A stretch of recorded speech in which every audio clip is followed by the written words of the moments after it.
पिछली श्रृंखला में हमने दान के महत्व पर विचार किया और यह जाना कि दान जो है वह जीवन का आवश्यक अंग है। हम जब किसी को देते हैं तभी किसी से कुछ पाते हैं, और साथ ही यह दान जो है वह हमारे जीवन चक्र को भी चलाता है। यह दान जो है वह प्रकृति का नियम है। जैसे नदी बादल को पानी देती है या बादल नदी से पानी लेता है, तो फिर उसी पानी को सोख करके वर्षा भी करता है, जिससे फिर नदी जो है वह जल से प्लावित होती है। उसी तरह से वृक्ष जो हैं वह फल देते हैं, फलते हैं, तो फिर उस फल को ज़्यादा दिन तक रोक नहीं पाते हैं, बल्कि उसको पृथ्वी पर गिरा देते हैं, यहाँ पृथ्वी के निवासियों को देते हैं, ताकि फिर पेड़ों पर जो है वह नया फल आ सके। अगर वह रोक ले तो फल सड़ जाएंगे, कीड़े पड़ जाएंगे और अनुपयोगी हो जाएगा। उसी तरह नदी अगर जल देना छोड़ दे तो फिर न बादल बनेंगे और न वर्षा होगी, तो फिर नदी भी स्वयं ही सूख जाएगी। तो इसलिए दान जो है, या हम किसी को अपने भावनाओं का दान देते हैं, वस्तुओं का दान देते हैं, तो इस तरह से वह एक दूसरे की आवश्यकताओं की पूर्ति करता है और इस तरह से जीवन चक्र चलता है। उदाहरण के लिए कवि ने, दिनकर जी ने यह कहा है कि दान का अंत जब हम जीवन में कोई प्रतिज्ञा लेते हैं तो उसका मूल्य भी हमको चुकाना पड़ता है। जिस तरह से कि भीष्म पितामह ने अगर सिंहासन की रक्षा की प्रतिज्ञा की थी, तो फिर उन्हें द्रौपदी का चीरहरण भी देखना पड़ा था और वह चुप रहे थे। उसी तरह से कर्ण ने भी यह प्रतिज्ञा की थी, या कि जिस समय वह सूर्योपासना करता था उस समय कोई भी याचक उसके पास कुछ मांगने के लिए आता था तो वह अवश्य ही देता था। और इसी क्रम में या इस तथ्य को, इस रहस्य को जान करके इंद्रदेव ने एक दिन उससे कवच और कुंडल ही मांग लिया। तो यह एक तरह से हमारे जीवन का व्रत होता है, एक लक्ष्य होता है। हम अपने जीवन का लक्ष्य, जीने का ढंग निर्धारित कर लेते हैं कि हमको इस तरह से जीना है, और जब हम उस रास्ते पर चलते हैं तो कभी वह हमारे लिए कठिन भी हो जाता है। वैसे हम जानते हैं या कहते हैं कि दुनिया में कोई भी चीज़ बिना मूल्य के नहीं मिलती है, उसके लिए हमको कोई न कोई मूल्य चुकाना पड़ता है। अगर हम सुविधा संपन्न होना चाहते हैं, कीर्तिवान होना चाहते हैं, गुणवान होना चाहते हैं, तो उसके लिए हमको परिश्रम करना पड़ता है।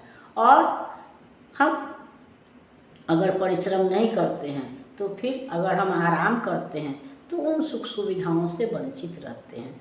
तो इसी तरह से कर्ण ने अगर दान का लक्ष्य बनाया था तो उसको अपने कवच और कुंडल का दान देना पड़ा। और कर्ण ही नहीं, इससे पहले भी बहुत से लोग जो हैं इस दान का, इस व्रत का मूल्य चुका चुके हैं। जैसे उदाहरण के लिए हमारे यहाँ भगवान राम ही हैं कि उनको अपने मर्यादा पालन के लिए, यह जानते हुए भी कि उनकी पत्नी जो है वह निष्पाप है, पवित्र है, लेकिन प्रजा के हित में या प्रजा के समर्थन में, प्रजा की इच्छा का मान रखते हुए उनको सीता का परित्याग करना पड़ा था।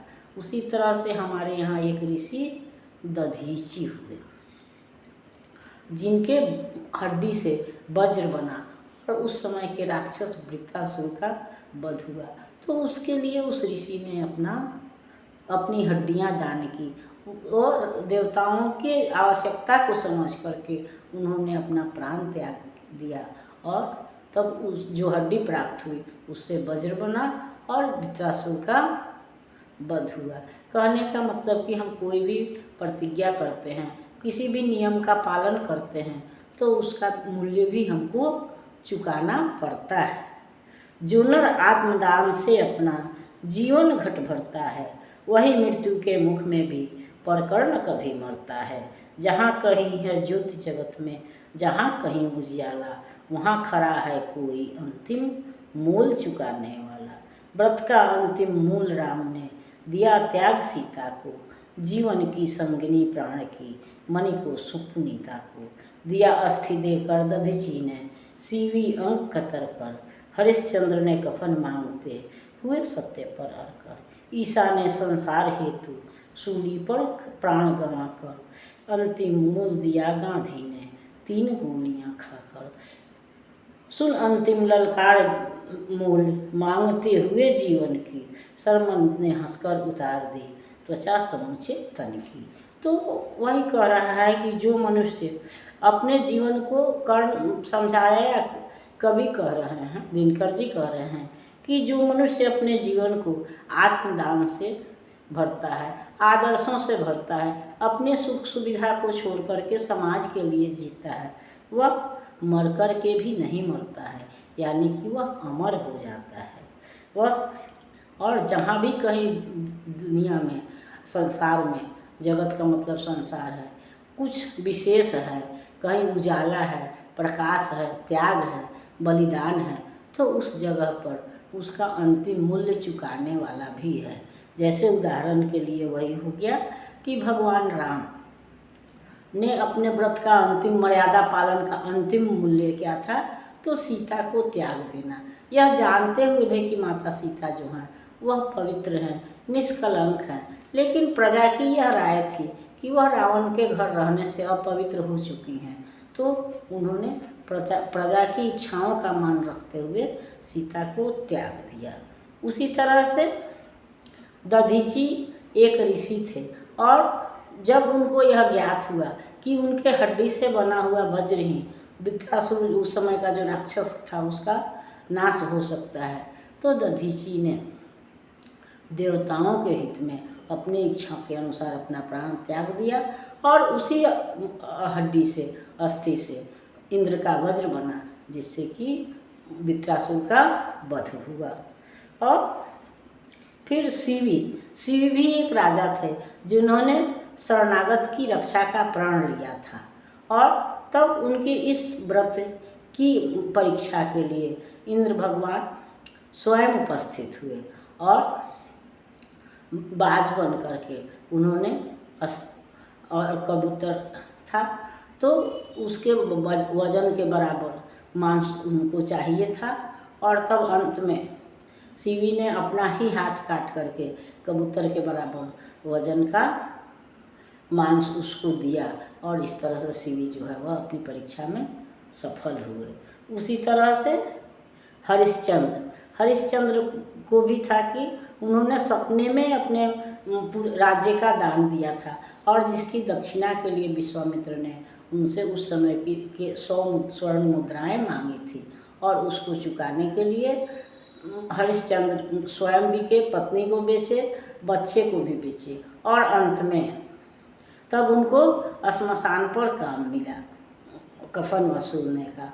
और एक समय ऐसा आया कि जब उनकी पत्नी अपने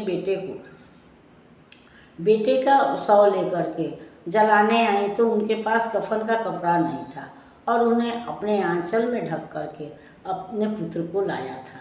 और फिर भी हरिश्चंद्र ने यह जानते हुए, जबकि वह पहचान गए कि यह मेरी पत्नी है और यह मेरा पुत्र है, तो दुख तो जरूर हुआ, लेकिन अपने व्रत का निर्वाह करने के लिए उन्होंने सभ्या से कफन का दान मांगा ही, और सभ्या जब आंचल फाड़ने लगी, तो उस समय पर भगवान विष्णु या विश्वामित्र, ये सारे लोग स्वयं प्रकट होकर के उसको रोक दिए। तो इस तरह से इस दुनिया में जब हम कोई व्रत का पालन करते हैं, तो उसका मूल्य भी चुकाना पड़ता है। कोई भी चीज़ बिना मूल्य का नहीं होता है।